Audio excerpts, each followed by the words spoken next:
Ils passent l'aspirateur, tondent la pelouse, lavent les vitres et peuvent même jouer les nounous.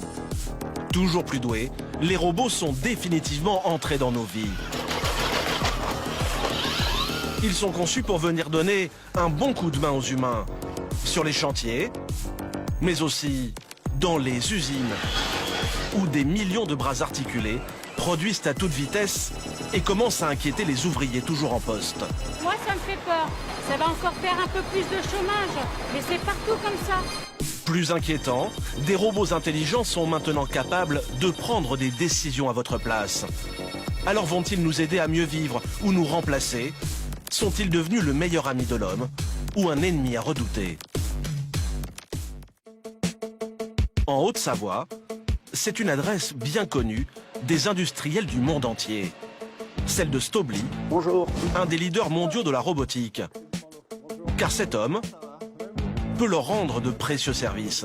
Pas trop embêté par la neige? Non. Jacques Dupanloup est un vendeur de robots et ce chef d'entreprise a besoin de renforts dans ses usines. On va regarder un petit peu les différents modèles de robots.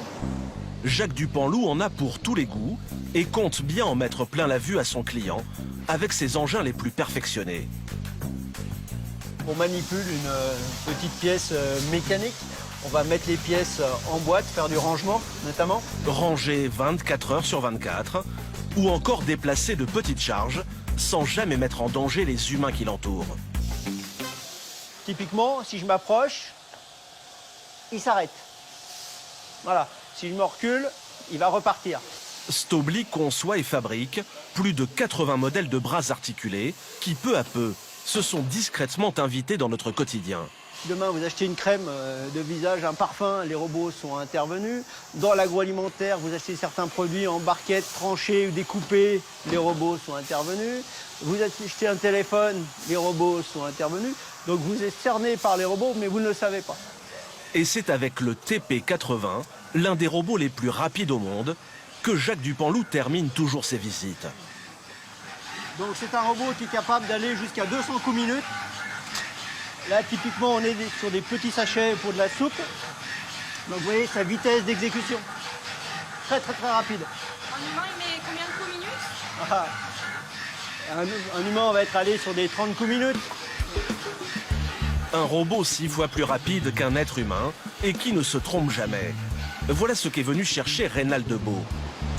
On va aller donc au centre d'essai. Il fabrique des pièces de précision pour l'industrie automobile. Et il trouve que ses ouvriers manquent parfois de finesse pour certaines commandes. Pour le convaincre de les remplacer par un robot, Jacques et son ingénieur lui ont préparé une solution clé en main. Voilà, donc là, on commence les virage, je mets la branche en route et c'est parti. En principe, il faut 5 à 6 ouvriers pour polir à la main ces pièces de métal. Le problème, c'est que d'une personne à l'autre, la qualité n'est pas toujours du goût des clients de Monsieur Beau.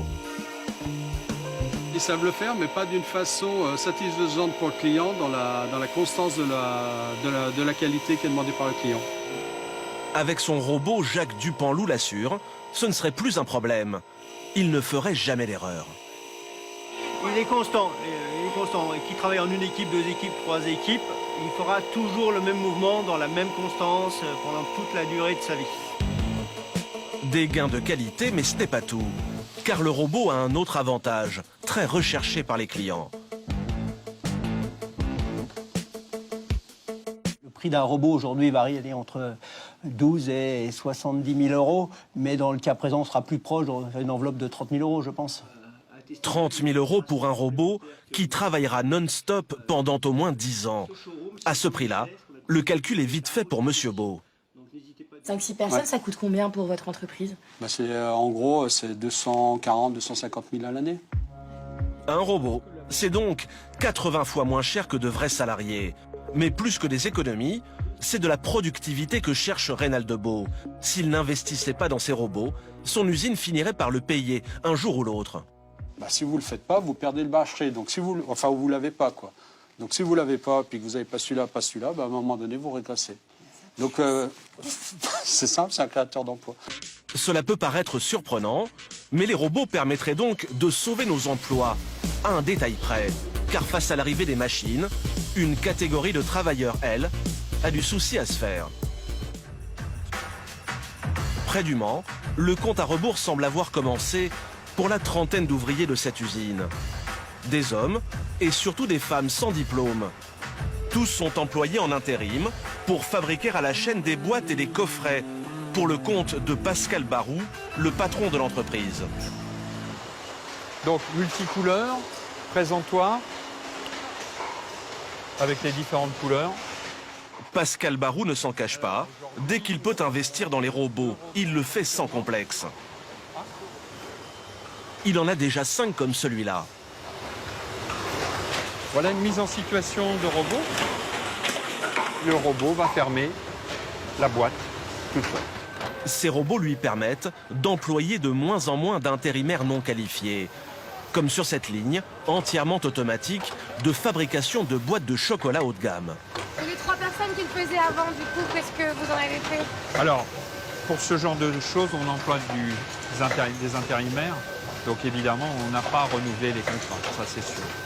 Nous, notre recherche aujourd'hui est plus sur la qualification, c'est-à-dire des conducteurs de ligne qui savent à la fois régler les machines amont, mais aussi tout l'aval de cette production. Ici, pas vraiment d'avenir pour des ouvriers non spécialisés. S'ils veulent garder leur poste, ils doivent donc se former à la robotique, comme Gérald, fraîchement devenu conducteur de ligne. Et vous-même, qu'est-ce que vous avez gagné dans l'histoire? C'est une compétence personnelle, un savoir-faire différent et pour nous, voilà, des connaissances que je n'avais pas du tout dans la robotique. Vous avez été payé plus? Non, ça change rien. Ça fait voler l'entreprise, c'est le principal, ça garde mon travail. Donc,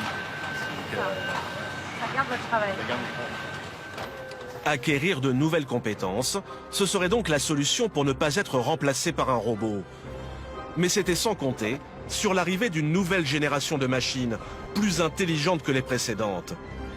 Des robots informatiques, capables de prendre des décisions qui jusque-là semblaient réservées aux humains.